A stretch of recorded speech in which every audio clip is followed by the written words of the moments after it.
Finally. Hey, everybody. Greetings from Somerville. Somervilles. Two Somervilles. First repeat guest ever on the podcast. My brother Steve is in the quote-unquote studio, which means we're sitting in his apartment. Hello. Hello. I'm very honored Now, to be the first guest. Steve is not only the first repeat guest, but he just let me know that the sound is not always so good on these things. He just told me other podcasts sound better, which I love. It's the first feedback I've gotten. I've asked you all to tell me how that's going, and no one ever writes to me. I can see that there's people listening to it because I get the numbers, but no one comments. So thanks for the older brother. Leave it to the older brother. I did say that. I did say that. In fairness, he said that he's going to each of your houses because he not only knows that people are listening, but he knows who you are. It's going to make you post a review. Untrue. Well, perhaps. So our theme today, my brother and I, lifelong, perpetual bachelors, I would argue. People who have unmarried. Unmarried, for sure. No children. No children. Well, yeah. No. Biological. No children. Biological kids. and although we've had our long-term relationships, we have not. We're not currently in any of those. We are not. We never settled down. We never really settled down. We met lovely, lovely women along the way. We had some tremendous times with some amazing women. Incredible relationships. And we were the problem, I would argue. I don't even think there's an argument. The reason it failed was us. Yeah. How. And as a result, we both live... probably classic commitment issues. I don't think that really we need to do a lot of exploring. We probably just, never looked at our lives and say, this is what I want forever. I think that's right. And do you think it's because we were just living in the moment? We were just enjoying where we were today? They got a nice sugar coating of it. I mean, carpe diem. But more like a fly went by.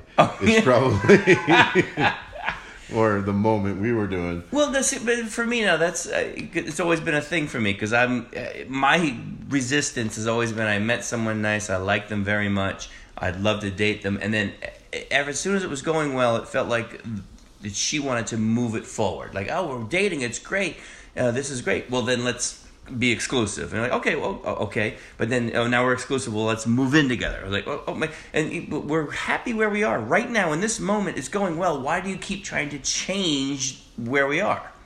I think that's very true in a lot of cases. I think that once we are now far enough removed from our 20s that we don't, it's been a long time since we've had, since we got into a relationship with somebody who was willing to just kick around for 6 or 9 months and see where it went. I mean, most of the women we get involved with, and whether this is, most women or just the ones we've met, are this is somebody I like, this is somebody I could see spending my time with. I think they're very good point. Well ahead of us in the thought process. I have a very good example of that. I was dating one woman who we had known each other previously. And now we began dating, and things were going really well. We got along very, very well, and we were a good match. But there was a lot of pressure for me to move in with her, and it started very quickly in my mind. I mean, it was a couple of months, and very, very quickly. And so 2 things happened. One, I agreed to move in with her, but I refused to give up the lease on my apartment. She said, I'm sure you can get out of it early. I'm like, let's just see. It's only a couple more months. It's not that much money. I basically already paid for it. And that's your safety net. But, and this is an extreme example of what you were saying. No sooner had I moved in, what did it start? Well, if we're going to live together, we should just be married. And I thought, boy, you were unmarried the whole time. Yes. You were just easing me in. And that was actually sort of a clunky job of easing. I've had better easing. But this was a 2-step process. You should move in, and now we should get married. Yes. So, yeah, I think that sort of escalation makes us uncomfortable. And we sabotage the relationships unconsciously. I always think of that cartoon where it's the Roadrunner and they do the TNT and the blow. I can almost sometimes feel in my relationships when I'm blowing that TNT thing and I'm just blowing. Here we go. And you can't stop, and this is I'm not proud of what I'm about to say, but more of my relationships have ended with a feeling of relief than a feeling of loss. On whose part? Mine. Okay.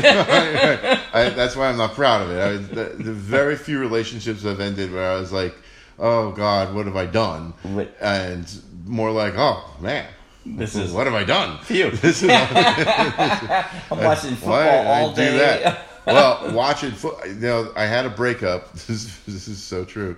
I had a breakup where we had this long conversation, and my position was that it wasn't working, and her position was, I'm surprised it's not working for you. You're wrong. It was working for me. And I said, well, I'm gonna go think a little bit about it. We're in the same house, so we're literally the same house. And I said, I'm gonna go think about what you said a little bit. And I went down to the family room area, and I turned on the TV, and I watched Entourage for an hour. And she came down and saw me, and she's like, no, it's obviously over. She's like, I don't think you need to think anymore. And I was really genuinely disappointed because there's like 10 minutes of this episode left. And if I had just 10 more minutes to contemplate whether it's over, I could have watched the end of this episode. So I ended up having to buy the DVDs. So I watched Entourage. I'd never seen Entourage before. It was a good show back in the day. Great show back then. But I see watching Johnny Drama and the boys. Yeah, I can see how she would come down and say, "Okay, you're not serious. You're not. Yeah, I don't think you need to think anymore. I think you've decided." And she was right. Yep. Well, and there we have it. Now, interestingly, the two of us both having taken these journeys of independence. I would argue. Independence. Well, it's a nice way of putting it. No, that is a very nice way of putting it. I think we have probably a litany of women who would use a different word. I think searching for... But our immature journey to self-absorption. Now you sound like Mom. Or any of the other women. Yes. Fair enough. That said, I don't want to alienate all our listeners here. We love women, by the way. This is not an anti-woman thing. We are just bad at staying committed, and that's not. And I can't really speak for you, but I speak for myself. I've never cheated. I've never done anything. I've never tried to hurt anyone. I just get unhappy. And when I'm unhappy, whether it's because I'm not emotionally mature enough or whatever the reason might be, it's really not fair to either of us for me to stay. To be here. So, but I do love women, and I have a lot of respect for them, and these are really amazing women, some of them. And I'm glad you bring that up, because I think that's important at this point, because we're starting to sound like the little fraternity boys there for a second. And we're both on the same page. We grew up with a very, very strong, independent mom. My parents are married, still married together, 50 plus years. But my dad, and interesting, I don't know if you know this about Dad, but obviously he worked in engineering, very male, especially through the 60s and the 70s, a very male, business, corporate in general, world was very male. And he had early on in the 70s, I believe it was, or the 80s, he had a female boss, and was out of nowhere. It was just women at the time weren't promoted as quickly. And everybody especially in the engineering field, out in the fields, you're literally talking about, plants and, on site with hard hats, the whole thing. And Dad was the only one who, that's the boss. That's, you answer to her, and you can imagine the 70s, the 80s, the way people under her reacted of, the woman's telling me what to do. and Dad was the only one who was. I mean, that's the boss, and that's absolutely. And I think we, between that and just the fact that we had such a strong independent mom, our mom literally went back to, after she raised us, went back because she always wanted her college degree, went back and got her degree, and then got herself into law school. Did it in such our mom way. Yes. Because she had an interest in psychology, so she took one class at County College, a Psychology 101 class. I didn't know this. Yeah, all she had was just got an interest in psychology, decided to take a Psychology 101 class at Union County College. Is that true? Yeah, got it in her blood, took a couple classes the next semester. The next thing you know, she's graduating with an associate's degree and transfers to Rutgers.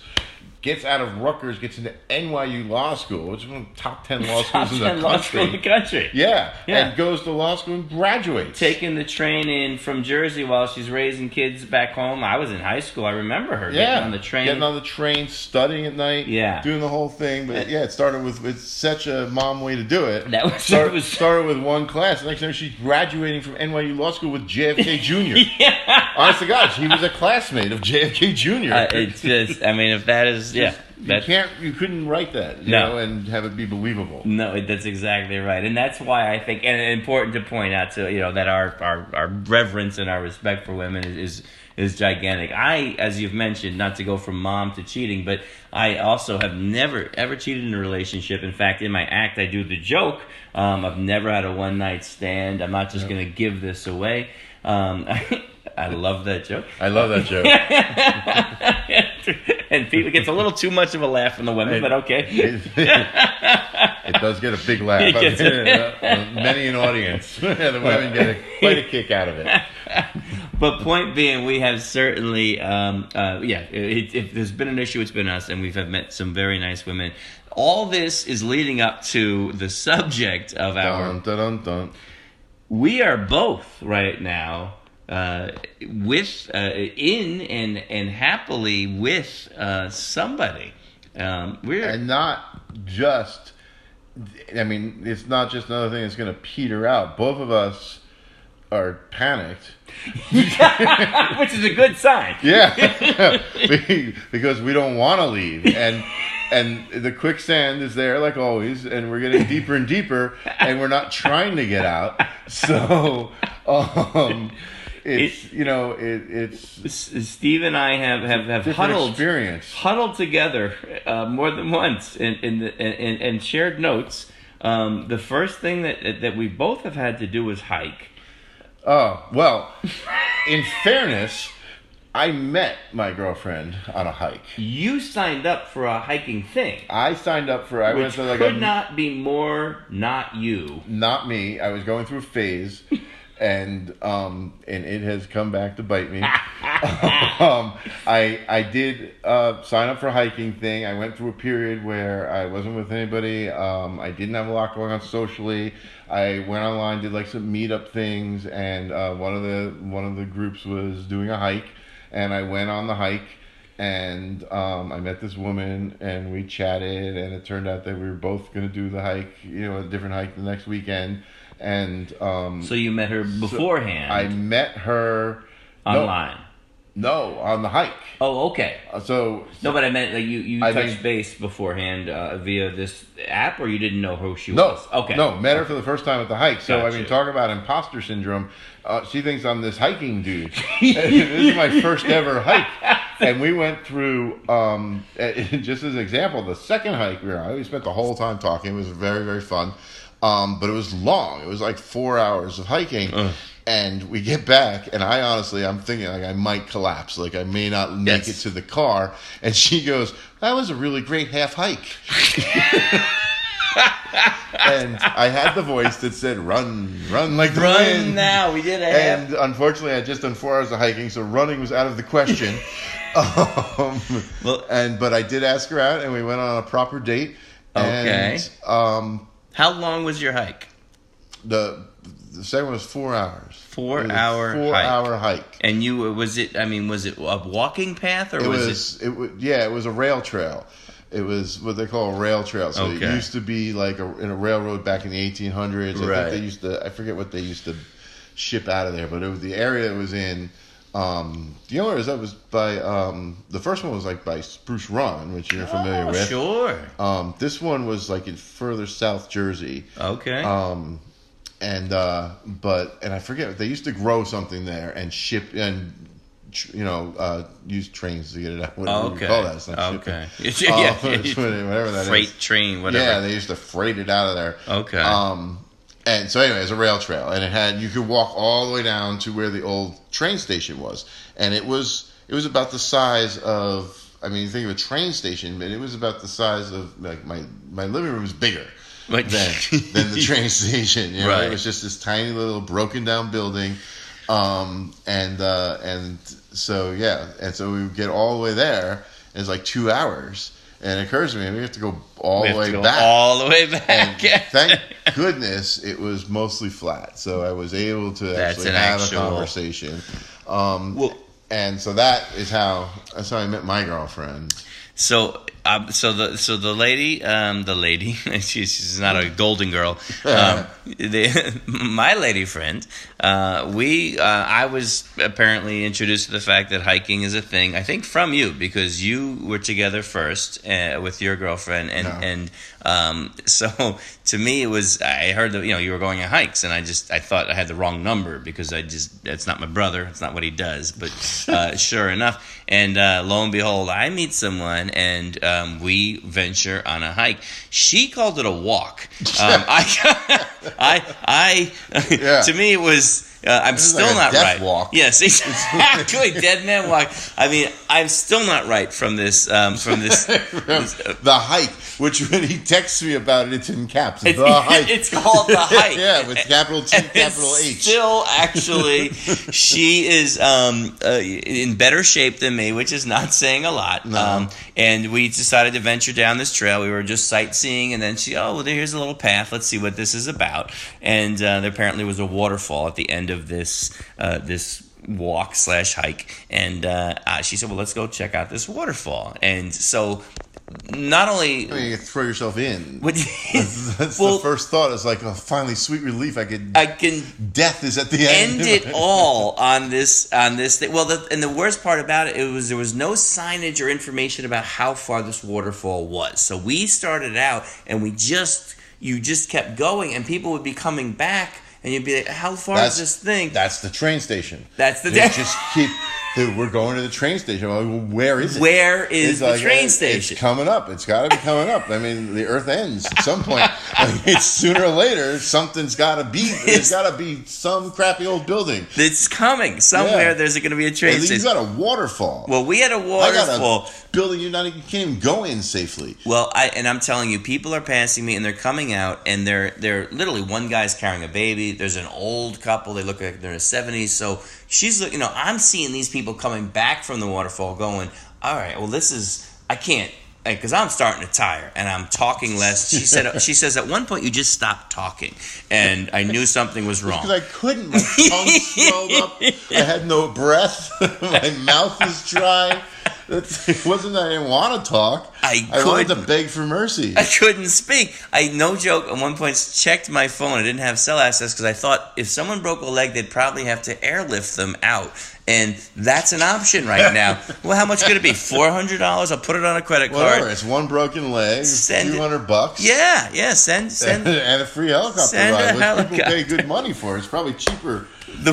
Exactly. The worst part of all of it, we get to the waterfall eventually, way too long. It's got to be, no joke, 2 hours. And again, not knowing is the worst part. It feels like 6 hours. We get there, and no one but you will understand this reference.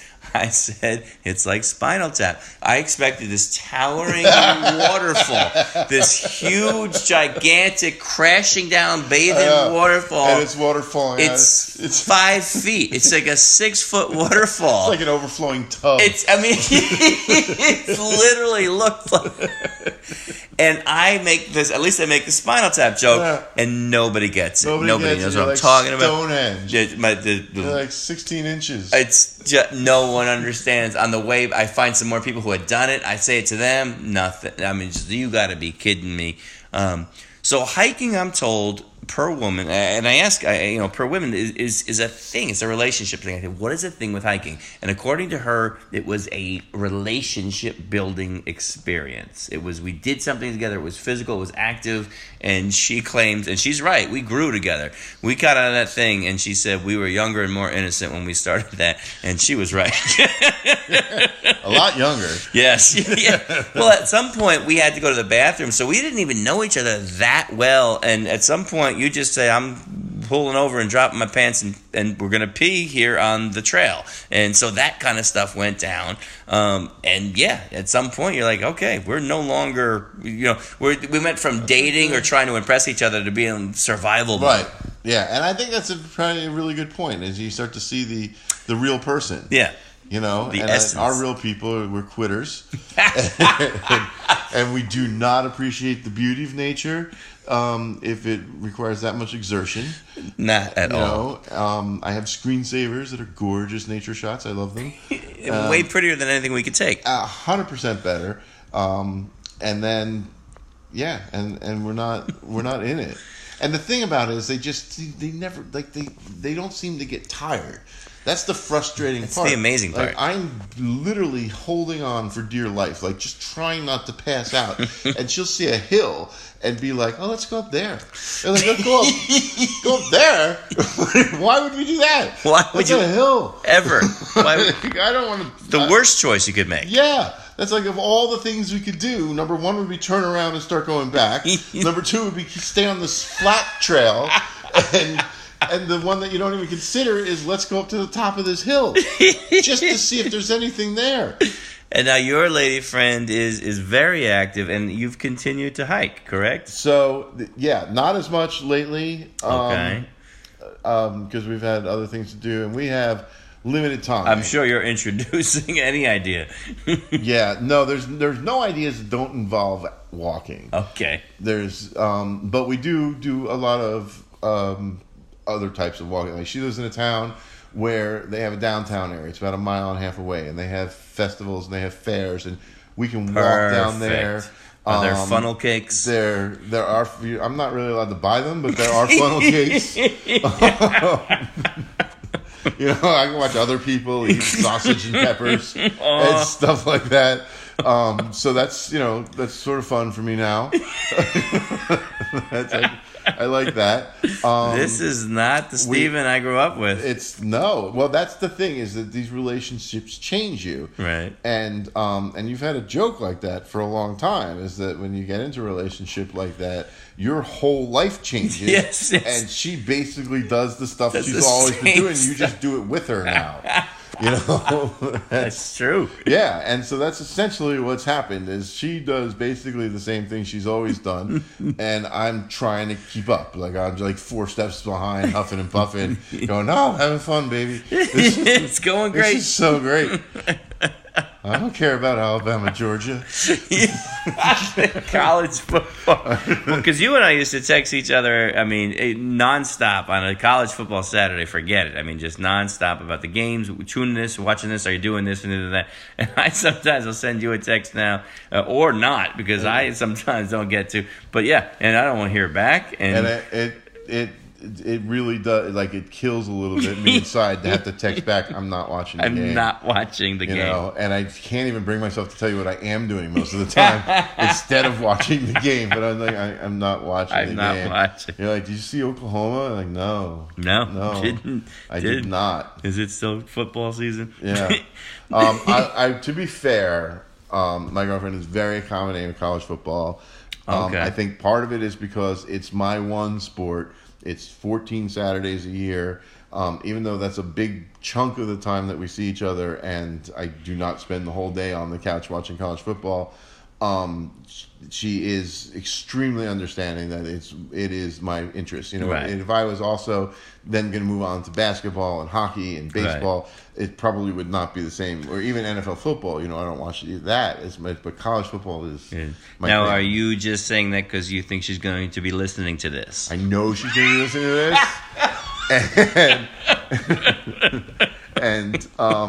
this. So yes, I'm saying it because she's going to be listening to it, but also because it's true. I don't want her to think that her sacrifices in this relationship have gone unnoticed.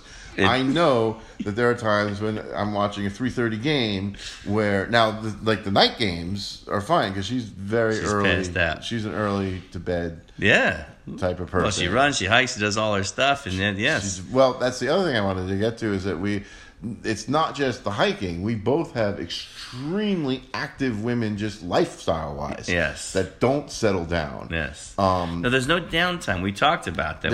We did. You and I we mail a letter, and then we relax. And then, then it's an hour on the couch to decide what I'm going to do next. This is an absolutely true story. She's always going and always doing something. We were going out somewhere, I don't remember where, and we got into the living room, and I'd forgotten something important, something like my wallet or my keys or whatever, and I had to walk back into the kitchen, which is, it's totally like 25 feet, back into the kitchen, pick it up, and walk back to the living room. By the time I got back to the living room, she was Windexing the windows. Because she had the 10 seconds, and she wasn't going to stand there and not use it. She was cleaning the windows, and I said, "What are you doing?" And she said she has dogs, and she says, "Oh, Caleb puts his nose on the window all the time." I'm like, "No, I understand. Like it needs to be cleaned once in a while, but yeah, there was 15 seconds that was not going to be wasted, and it's just a different mindset. It is, and it takes some adjusting, but mostly because then it makes me feel like a much bigger lump. Like you can sit alone, right, and not really feel that bad about it. Right. But when you're sitting on the couch watching TV and somebody else... tornadoes just going. Just nonstop doing stuff. Around, yeah. You feel like, maybe I can get up and, bake or something. I don't know. Has it motivated you to do more, to feel more active, to try to make, are you doing more in your life? When I'm with her, for sure. Not by choice. Yeah. Yeah. Well, it's by choice. I mean, I like, because she enjoys it so much. Right. It makes me want to do it. Sure. I don't know I think we're maturing. Oh, I don't. I'm not crazy about that, but yeah, I mean, I do want to make her happy. That is one of the big, and that's not new to me. I haven't been like that in relationships before. But this one, I'm willing to go further. Okay. And I want to, keep her. So, this is new. This is new. This is new ground. New territory. Yeah. Absolutely. Yeah. So I do find myself, I do want to do the things. And plus, like 90% of what I'm talking about is walking. Right. For the love of God. Like, you can't walk to save the relationship. Yeah, if I can't walk around for a day, am I, what's my future hold? Where is it? I'm talking about walking. We're not doing triathlons. Well, stay tuned. Mountain climbing. It's like we're gonna walk. So I feel like that's really the sort of the minimum effort I could put in is actually agree to walk once in a while. That's the least you can do. I think I could do that. Yeah. Well, I am excited about the future, and I think this might be you may be our first third time guest because it sounds like this is going somewhere, and our listeners may need an update. They have to get an update. Yeah. Okay. Well, and you didn't talk that much about your situation. That wasn't an accident, ladies and gentlemen. You're the guest, and I wanted to make sure that we gave you enough airtime. Yeah. Yeah. Ladies and gentlemen. I mean, truth be told, I did not tell her we were doing this. So. Well, we haven't posted it yet, but does she listen, actually? The only one she listened to is the last one I was on. Okay. So if you're on, okay. So yeah. Well, that's a good question then. Will you tell her that this is being posted? So, I got to say yes, because if I do end up telling her, then there's no other way to answer that question. No, I'll listen to it. Okay. You'll listen to it. Yeah, I'll listen to it, but of course I'll say yes. I mean, I don't think any of this would be a huge old habits die hard. Any final words for our listeners? No. No, I do. I do have final words. I just, keep going. do your thing, But it turns out that when you do mature enough to be in a relationship that you think has legs, that it's worth it, because women are so much better than dudes. That is the absolute truth, and we look forward to following up and seeing where we are. You were on a few months ago. We'll have you on in a few months again. Ladies and gentlemen, thanks for listening. Greetings from Somerville. Please, listen, rate, review on iTunes. We'll talk to you next time.